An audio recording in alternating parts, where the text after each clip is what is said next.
Hey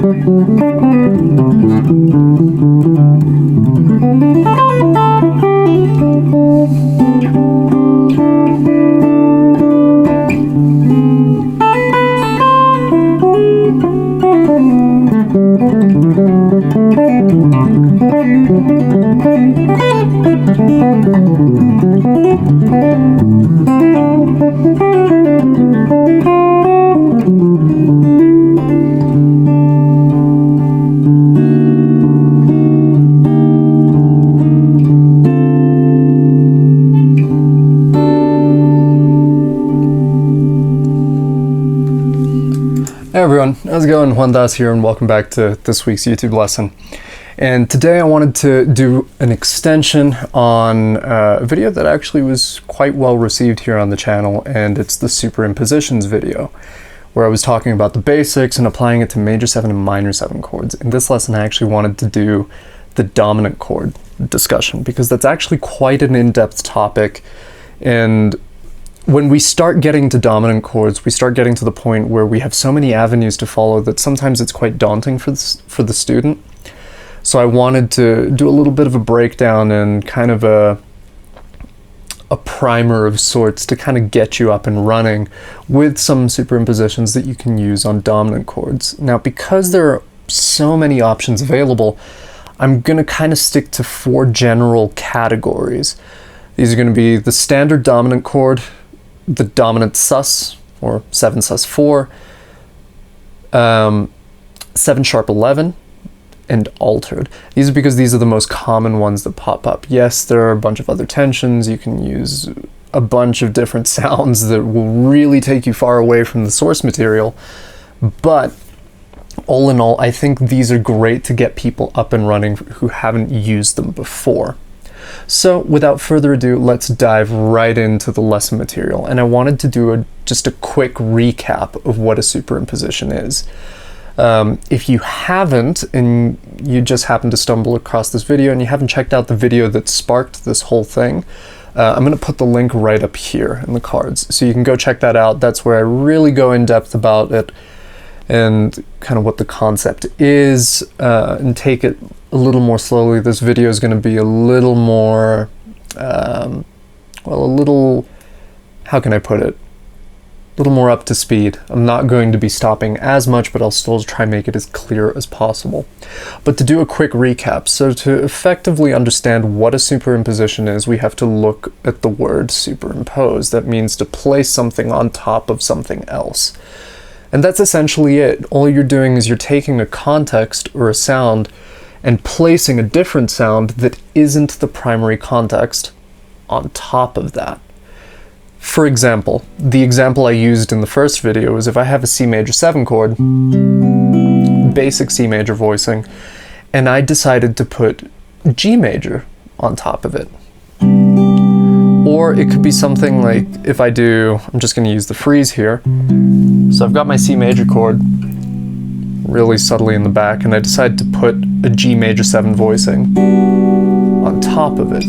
That'll give me a C major 7 sharp 11, because I've got the G and the D, which are common tones to C major, and then I've got the G and the B, and then the D, which is tension 9 in the context of C major, and F sharp, which is the sharp 11 in this context. So it's a way of allowing me to access not just the chords themselves, or the chord voicing itself, but it allows me to stack different sounds on top of the original voicing to get a more open sound, a weightless sound, or, just to create some interest that's outside the tonality that's imposed on people. So with that recap out of the way, let's actually apply this to dominant chords, and there are so many options available. There really are. There are almost too many options available. And you might want to check the tension and release video, because primarily dominant chords exist to create tension of some sort that is eventually resolved in the upcoming chord. So that's why there are so many possible options on a dominant chord, because each option might create a more stagnant, or let's say a more resolute sound, or the further away you get, like maybe with some of the altered stuff we're going to look at today, or the 7#11 stuff, you start pulling further and further away from the original tonality, creating more tension that really wants to be resolved, and the listener is kind of cued into that.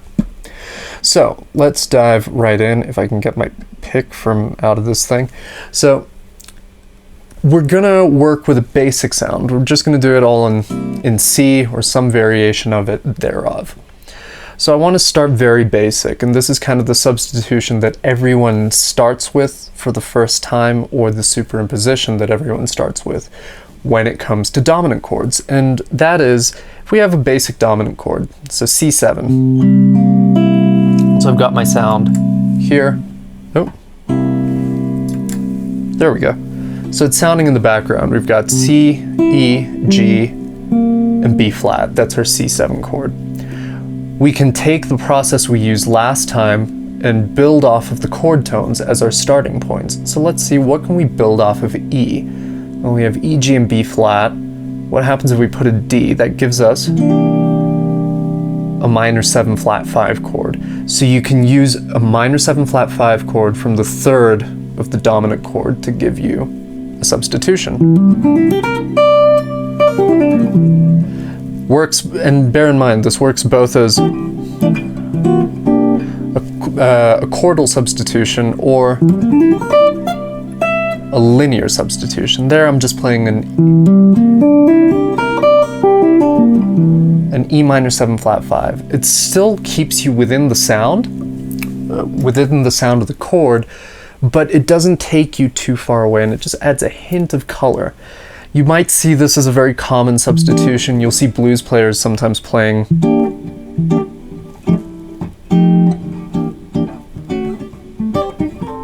right? All of that kind of stuff.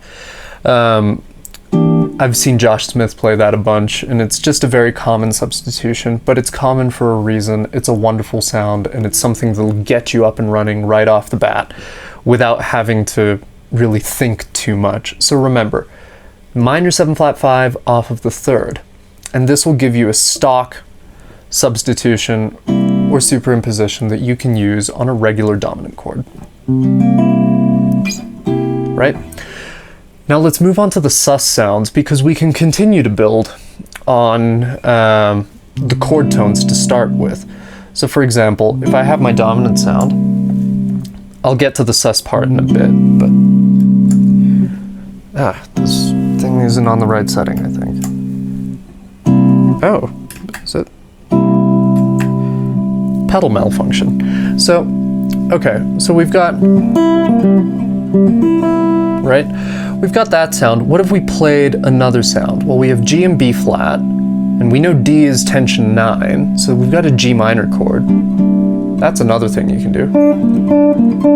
You can also use the triads, but let's say we're going to do G minor 7. I'm just doing this to make a point. You might end up with some little crunches. G minor 7 will work, but you might end up with some crunches between the F and the E that's actually in the chord.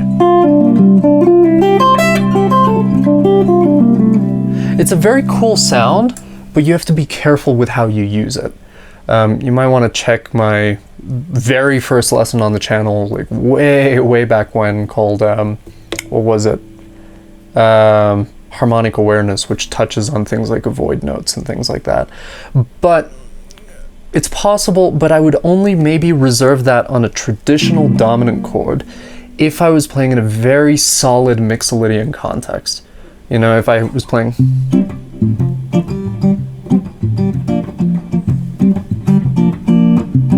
and really highlighting that, or if, you know, I think a couple of songs come to mind with that, or if I'm playing that kind of sound, right? Kind of like a dominant 11 kind of thing, which is kind of a popular sound these days. But otherwise, I would normally use that on dominant sus, right?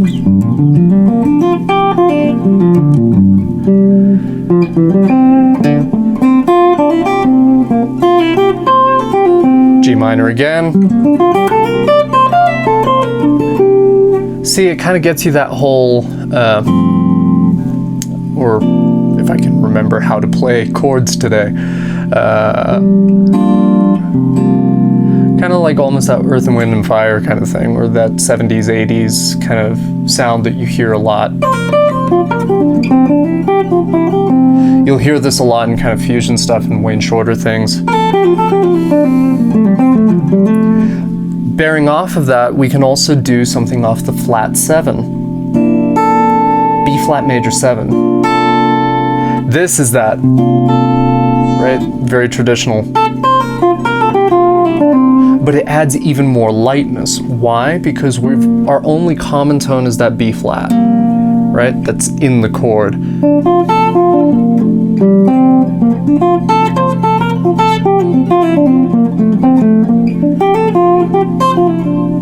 Again, right? Or I can use like shell ideas, so just root 3rd and 7. See how light that sounds? So those 3 sounds are probably the ones I would suggest to the beginner at first, because they'll cover most of your bases. The next 2 are kind of the next steps, and what I would, or the next 2 categories I would say, are kind of the next steps and what I would suggest to someone who maybe wants to start invoking a lot more dissonant tension, something that is deliberately tense to catch a listener's attention, or to create a more, what's the word I'm looking for? Not tense, but terse. Like a really unsettling quality that eventually is resolved back. So for that, we've got to go to this voicing, or that sound, 7 sharp 11, right? I'll actually put that on after. So 7 sharp 11 comes from melodic minor, and you might want to refer to the melodic minor video to kind of get an idea of this.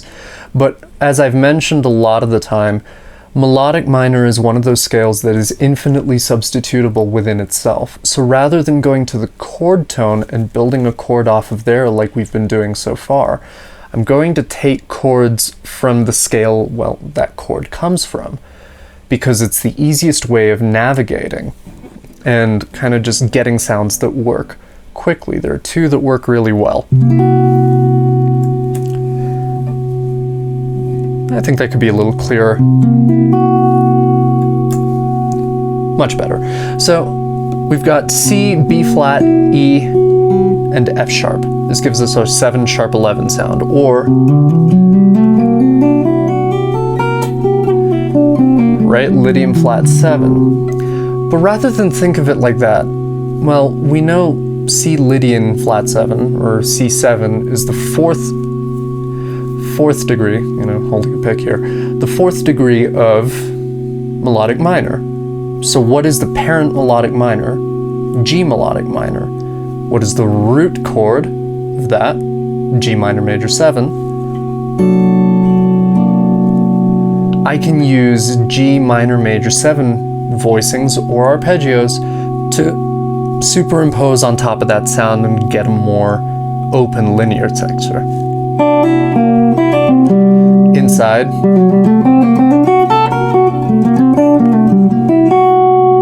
there I was using G minor major 7 with a 13. Ooh.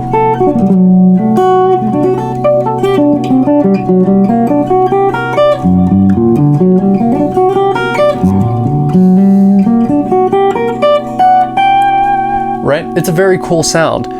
And why does it work? Well, if we consider our notes, C, E, B flat, F sharp, in order, right? Our common tones are B flat and F sharp. G technically is the 5th of C, so the only sound we're really incorporating to kind of get another open or tense texture is tension 9, right?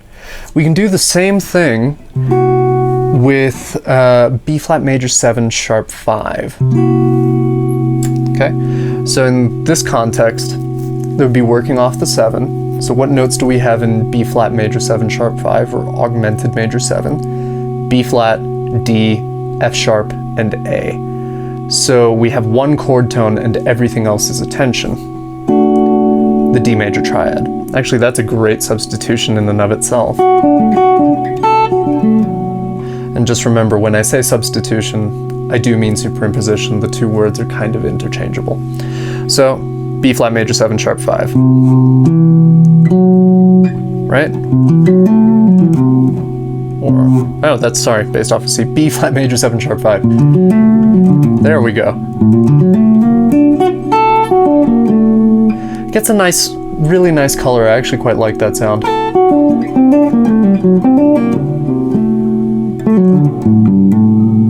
So, really cool sound, great ideas. Now, I'm going to return to the original dominant voicing just so you can see how far we can stretch this, right? I'm going to touch on the altered stuff. And this applies in the same way as G melodic minor or the stuff we were doing for 7 sharp 11. C7, if we think of altered, what's the parent melodic minor for C altered? It's D flat melodic minor. Right? So what I'll do is I'll take chords from D flat melodic minor or C sharp melodic minor and then play them on top. So C sharp minor major 7. See how tense that is?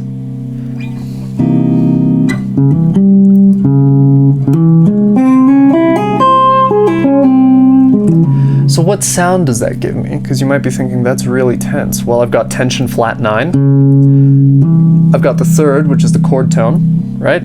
Doesn't even sound like a regular dominant chord anymore. Then I've got flat 13, and then the root. So I've got 2 common tones. And then I've got the 2 tensions, let's say. You can do this with other voicings.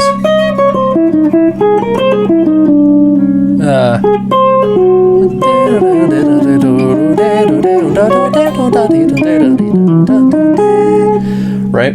Really cool ideas. I can do this with E major 7 sharp 5. Same idea. So that's taking the same thing before and moving it to a different context. But a cooler thing, I can take triads, simple triads, and just move them about. Let's say F sharp. Ooh, that's tense. Flat 5. Yeah, flat 5, flat 7, and flat 9.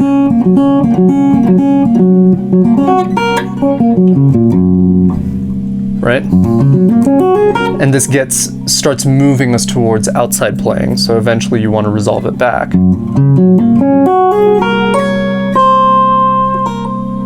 And now we're back to C7, right? Or I could do the same thing and move it to, let's say, what other chord could we take? G sharp, right? That's another chord that's available. Sharp 9 and flat 13.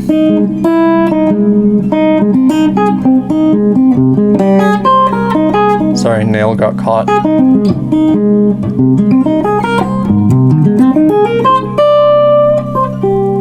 Resolved back.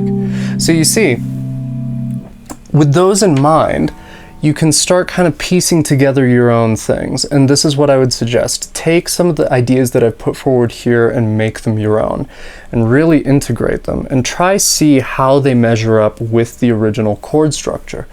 Once you do, then start experimenting on your own. Ask yourself, what would happen if I put D flat over C? What would happen if I put E flat? Doesn't have to be a crazy voicing. It can be something like, what would happen if I put E flat over C, or E flat minor over C, or A flat? Yeah, there's your A flat. What would happen if I put A flat over C, or A? Like, what sound would that create? Ask yourself those questions, and then see which sounds you like so you can start incorporating them more. Right, I'm going to jump over onto Patreon, where I'm going to do kind of a deep dive onto maybe how you can practice this stuff. So if you want, you can join me there. And thanks for tuning in for this video. It really means the world, and thank you for helping get across 2,000 subscribers, hoping to reach the next milestone. And if you haven't already, please do like, subscribe, share the video, hit the notification bell, all the good YouTube stuff. It really helps support the channel. Until then, I will see you in the next video. Take care, guys.